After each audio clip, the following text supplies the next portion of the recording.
بسم اللہ الرحمن الرحیم۔ جن بچیوں کی شادی ہونے والی ہے اور ان کے دماغ میں ساس کے نام سے ہی جو خوف آتا ہے وہ ہماری ویڈیو غور سے سنیں، خوف بالکل ختم ہو جائے گا۔ اس سے پہلے پلیز ہمارا چینل سبسکرائب کر لیں۔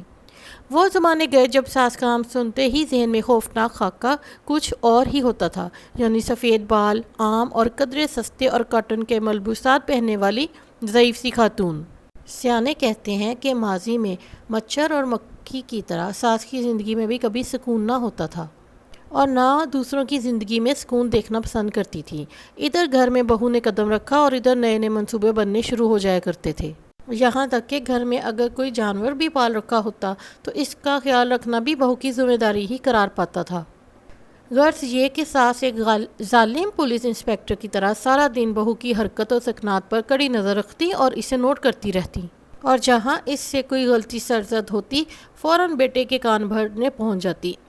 انہی سختیوں کو دیکھتے ہوئے کہا جاتا ہے کہ ساس کبھی سگی ماں جیسی نہیں بن سکتی، لیکن بدلتے وقت نے ثابت کر دیا ساس اور بہو جیسے کڑوے کسیلے رشتے بھی تبدیل ہو سکتے ہیں۔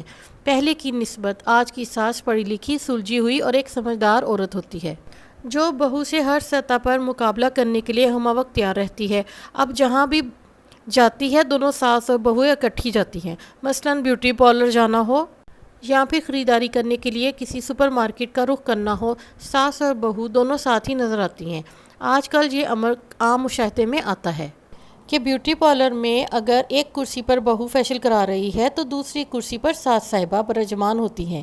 اب وہ زمانہ نہیں کہ ساس گھر بیٹھے اور دیسی ٹوٹکوں پر یقین رکھتی ہو۔ اب تو ساس بھی نئے سے نئے بیوٹی پارلر کا رخ کرتی ہے اور وہاں جا کر ایک سے ایک نیا بناؤ سنگار کا اہتمام کرتی ہے۔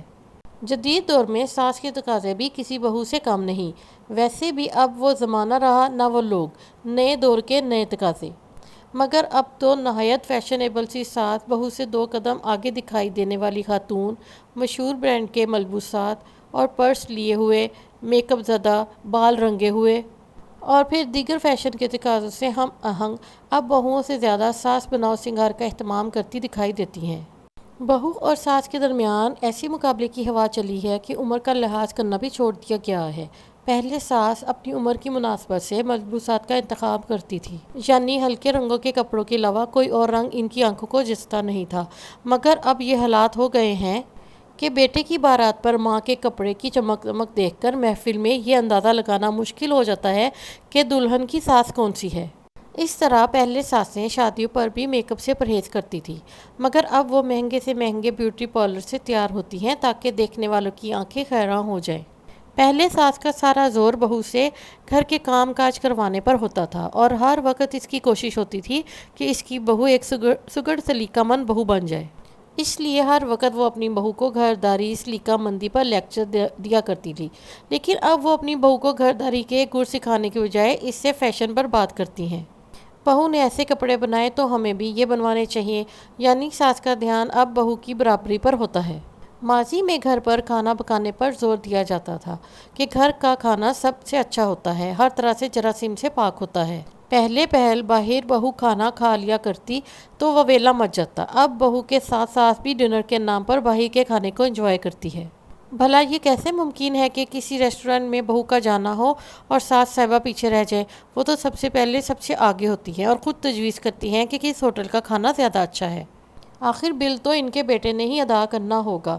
ماضی میں ساس کہتی تھی کہ ہم بیٹا بہو کے ساتھ ہوٹلوں میں گھومتے پھرتے اچھے تھوڑا لگتے ہیں، پھر بہویں کو یہ درس دیتی تھی کہ اچھے اچھے کھانے بنا کر شوہر کے سامنے رکھا کرو، کیونکہ شوہر کے دل کا راستہ پیٹ سے ہی ہو کر گزرتا ہے، لہٰذا اچھے کھانے بنا کر شوہر کی خوش نصیبی حاصل کرو تاکہ زندگی خوشگوار گزرے۔ مگر اب ایسا نہیں بھائی، یہ سائنسی دور ہے، وقت کا پہیہ گھوم رہا ہے، دور بدل رہا ہے۔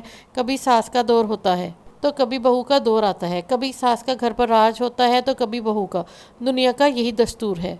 ماضی میں جس طرح ساس گھر بیٹھ کر اپنی بہو کے گھر آنے کا انتظار کرتی تھی، اب ایسا نہیں۔ آج کی ماڈرن ساس خود بھی مختلف تقریبات میں جانا پسند کرتی ہیں۔ پہلے ساس اور بہو میں لڑائی ہوتی تو سارے گھر کو معلوم ہو جاتا، مگر اب بیٹے کو بھی معلوم نہیں ہو پاتا کہ ساس اور بہو کے مابین کس نوعیت کا مقابلے بازی چل رہی ہے۔ ماڈرن ساس نے صرف اپنا چولہا بدلا ہے، ذہنیت وہی ہے۔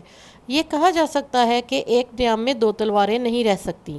ساسوں میں تبدیلی تو آئی ہے، نیا پن تو ہے، مگر سوچ وہی پرانی والی ہے۔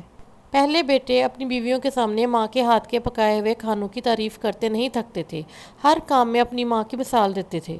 مگر اب تبدیلی یہ آئی ہے کہ اکثر نوجوان اپنی والدہ کے ملبوسات کے انتخاب پر فخر کرتے ہیں اور کہتے ہیں کہ میری والدہ کو شاپنگ کا ڈھنگ آتا ہے۔ سیکھو میری امی جان سے کہ کیسے کی جاتی ہے شاپنگ۔ عورت جس نے 25 یا 30 سال ایک گھر میں حکمرانی کی ہوتی ہے، اپنے گھر کی ساری ذمہ داری بخوبی نبھائی ہوتی ہے، لیکن جب بہو کی شکل میں ایک فرد کا گھر میں اضافہ ہوتا ہے اور ساس کی ذمہ داریاں بانٹنے کے ساتھ ساتھ گھر میں اس کی اہمیت اور ساکھ بھی بڑھنے لگتی ہے، تو ایسے میں ساس کو یہ محسوس ہوتا ہے کہ گھر میں اس کی اہمیت کم ہونے لگی ہے اور بہو اپنے شوہر اور اس کے بیٹے پر اس سے زیادہ حق جتانے لگی ہے۔ اس لیے بہو کو چاہیے کہ وہ اپنی ساس کا نقطۂ نظر سمجھنے کی کوشش کرے۔ رویوں کی تبدیلی کی وجہ سے ساس بھی برداشت نہیں کر پاتی، اس لیے شاید ماڈرن ساس اپنی زندگی بھرپور طریقے سے گزارنے کی قائل ہے، اسی لیے اپنی زندگی میں کسی کی مداخلت بھی برداشت نہیں کرتی۔